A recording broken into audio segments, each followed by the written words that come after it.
In 2007, about 15% of Americans classified themselves religiously as nones.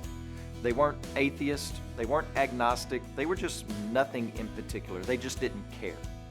By 2017, that number had grown to 26%. 1 out of every 4 people in America, they just don't care about religion. Recent studies show that church attendance is on the decline. Only about 23% of the population attend church 3 out of 8 Sundays a month. Paul agonized over the state of lost people, but he also agonized over the state of the people within the church. Paul talked about how he struggled greatly over the churches he had visited. He wrote of the burden of the anxiety he had and the daily pressures on him for all the churches.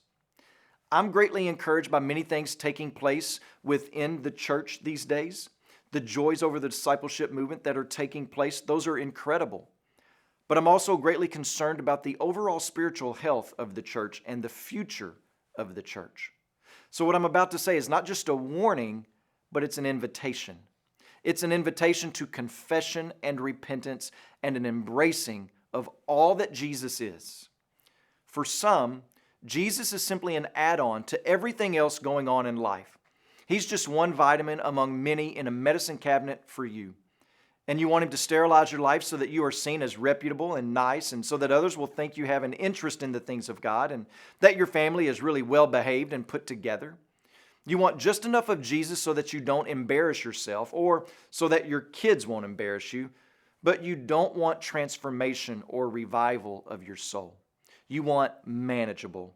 You want control without coming across as controlling. You don't want a Lord. You just want someone to rescue you when things get a little out of control. And then you go back to being in control when the dust settles. You want someone to pat you on the back and tell you that you're doing a good job at being you with your plans and your purposes. And it breaks my heart because you're searching for independence and status and being liked. And you're leading your family to embrace the same qualities to where Jesus is simply a piece of your life.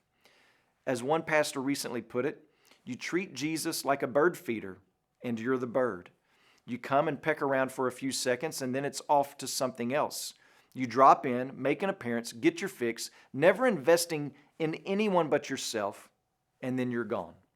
And at the end of the day, you never find rest because you're just too busy consumed with what others think or chasing some culture-driven dream and fantasy.